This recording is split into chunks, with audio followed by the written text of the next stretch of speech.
Olá pessoal, nono ano, tudo bem? E aí, pegando firme aí no conteúdo, né? E nós vamos continuar então, como eu disse na semana passada, nas nossas primeiras aulas, uma viagem aí pela Ásia, conhecendo esse continente, né? Que é um continente que desperta curiosidade nas pessoas, seja pela sua cultura, pela sua culinária, religião, todos esses fatores. Mas antes da gente começar a entender melhor como a Ásia está configurada culturalmente, a gente precisa entender como essa população, né, que é a maior população do mundo, vivendo junto no mesmo espaço. A gente precisa então conhecer um pouco mais sobre como vivem e sobrevivem essas comunidades, como elas estão distribuídas pelo território, tá? Então, quanto a isso, nós vamos entender então algumas características. Primeiro,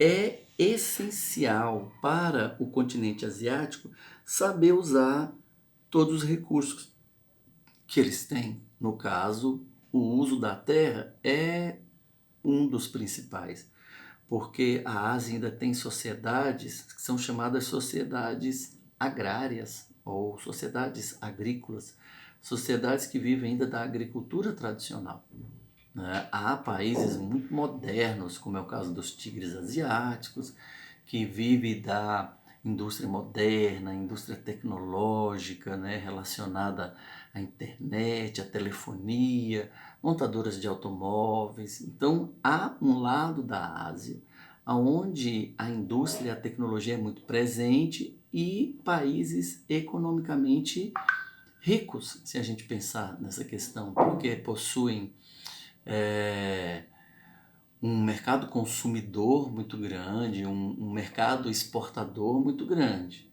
Mas, por outro lado, a gente ainda tem países, né, que ainda desenvolvem aquela agricultura rudimentar, de plantações familiares, grupos familiares trabalhando na agricultura. Então a gente precisa entender como essa terra, né, como esse espaço tão grande é usado. Que aqui nós temos uma imagem da Ásia, de toda essa região. Então, esse lado aqui do Sudeste Asiático, onde tem tigres asiáticos, Japão, a própria China, né, uma parte da Índia aqui, uma parte da Índia, perdão, aqui. Então, nós vemos isso daqui, um bolsão de várias culturas. E a gente tem toda essa faixa aqui, ó, da Cordilheira do Himalaia, né? E nós temos aqui o Oriente Médio, com os grandes porções aqui de exploração de petróleo aqui no Golfo Pérsico, né? Nós temos aqui os mares interiores, que são locais de depressão, onde nós vamos ver futuramente grandes problemas aqui de adaptação pela falta de água, a guerra da água, que a gente vai ver aqui mais para frente. Então, tem muitas características da Ásia que precisam ser observadas. Então, nós vamos ver, primeiramente, então, o uso da terra. O uso da terra gera, né, alguns problemas ambientais. Esta região aqui, a gente percebe que o uso indevido do solo, a forma que o solo é explorado, pode causar problemas também, sérios danos de, de adaptação e problemas ambientais também, tá? Vamos ver aqui, então, olha, os fatores físicos, isso eu até falei já em aula passada. Então, além da extensão latitudinal, vamos pegar o nosso mapinha aqui de novo, olha, a latitude, tá vendo aqui? A latitude. Então a gente vê aqui, olha, do sul, latitude. Então aproveitando aqui, ó, do sul até o extremo norte, onde a gente já começa a ver aqui o gelo dos polos. Então a Ásia é muito grande, tanto no sentido latitudinal, que são as linhas que acompanham a linha do Equador, quanto no sentido longitudinal, pegando lá desde a pontinha do Greenwich, vindo até aqui.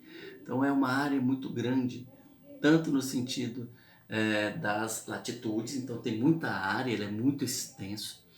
A altitude, que nós falamos, né, também sobre a altitude por causa das cordilheiras, Planalto do Pamir, Cordilheira do Himalaia. Então, tem áreas de altitude que vai favorecer também a formação de massas úmidas, que vai ser muito bom para a região. Outros dois fatores aqui, ó, que precisam ser observados, tanto a maritimidade, os ventos que sopram do mar para a terra, e a continentalidade, os ventos e as massas que se formam do continente em direção ao oceano. Quer ver? Cadê o mapa? Aqui, ó. Continentalidade, formam-se massas quentes e úmidas. Maritimidade, massas quentes e úmidas e atuam, elas se misturam aqui, trazendo uma regularidade de chuva em algumas regiões que vai favorecer a agricultura. Temos também o uso da tecnologia irrigada, por exemplo, os terraços, né? Mas pode causar alterações, né? E isso pode causar um problema ambiental sério.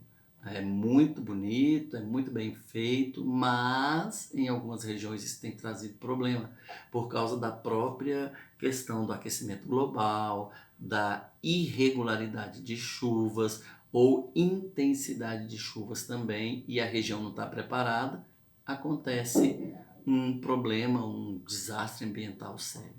Aqui nós temos então a regionalização do uso da terra. O que é regionalização? Dividir por regiões. A Ásia é muito grande, não dá para estudar ela de uma vez só. Então precisa subdividir. Vamos conhecer o Sudeste Asiático, o Sul da Ásia, o Oriente Médio, o Extremo Oriente, que é o Japão. Então precisa dividir melhor para conhecer como é que essa terra é usada. Isso a gente chama de regionalizar. Dividir uma área maior em pequenos espaços, pequenas porções, a gente conhecer melhor essas realidades, essas características. Então, com base nos climas é um fator, então a gente vai dividir as regiões pelo clima, pela quantidade de chuva, pela regularidade de chuva, pelas áreas de cultivo, o tipo de cultivo, de plantação que é feito naquela região, a forma como é feita, se ela é rudimentar, tradicional, moderna. Então, dependendo da região, a gente passa a conhecer essas características, né? O critério de ordem social e de ordem natural social, que eu digo assim, quem são as pessoas que vão trabalhar na agricultura? São as mulheres mais idosas, que eles acreditam que ela tem um jeito melhor de colocar essas mudas de arroz na plantação. Então, a Ásia, ela é muito rica nessas questões, a gente tem que observar tudo isso, né? Esse critério de localização dos países, eles estão no entorno da cordilheira do Himalaia, então é um tipo específico de plantação ali. Elas estão no extremo sul da Ásia, onde a indústria agora é mecanizada, melhor dizendo, as fazendas são mecanizadas, então produz-se em larga escala.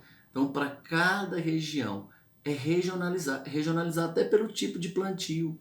O que planta-se? Chá, soja, arroz irrigado, arroz inundado, grandes plantações, né, de arroz já com colheita moderna, né? Então, tudo isso tem que ser levado em conta na hora que a gente começa a conhecer essas características. E essas características vão refletir aonde?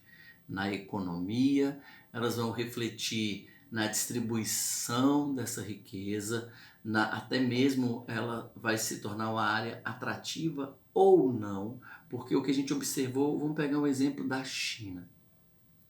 A China criou umas áreas de produção chamadas zaibatsu. O que seria os zaibatsu? Eles, ao invés de pegar a produção da fazenda, uma fazenda mecanizada, produzindo muito arroz, aí colheu arroz, preparou aquele arroz lá nos armazéns, nos silos e manda para a indústria. Não, a China fez o contrário. Para que o homem não saísse do campo e causasse um fluxo grande de êxodo rural, né, que é esse abandono do campo, indo para a cidade em busca de melhores condições de vida, eles fizeram o contrário.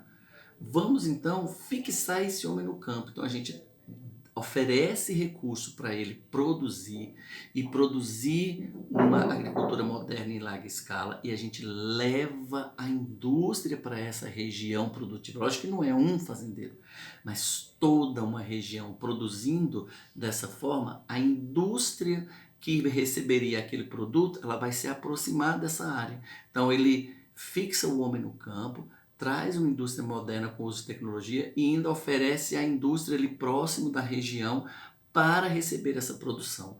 Ele economiza em deslocamento, ele economiza na forma como com o gás que ele ia ter em escoar essa produção.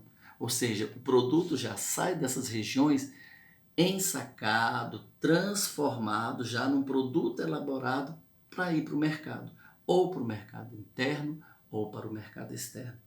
Então, é muito importante a gente entender essa questão da regionalização com o uso da terra. Isso foi feito na Ásia, eles respeitam a cultura, o costume, eles respeitam a forma como eles acreditam que tem que ser o plantio. Por exemplo, a país lá, o Nepal, a Bangladesh, que tem uma forma diferenciada de produção, que é aquela produção quase que primitiva, rudimentar, que faz parte da cultura. Então, tudo isso tem que ser valorizado, ok?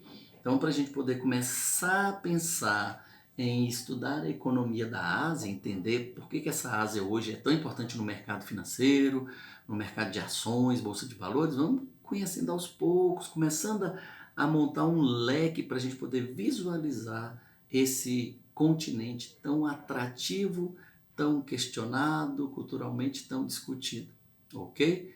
Então é isso daí, vamos continuar falando desses assuntos. Espero que vocês tenham gostado do vídeo. Vejam de novo, façam suas anotações e até a nossa aula ao vivo, ok? Um abraço, fiquem com Deus.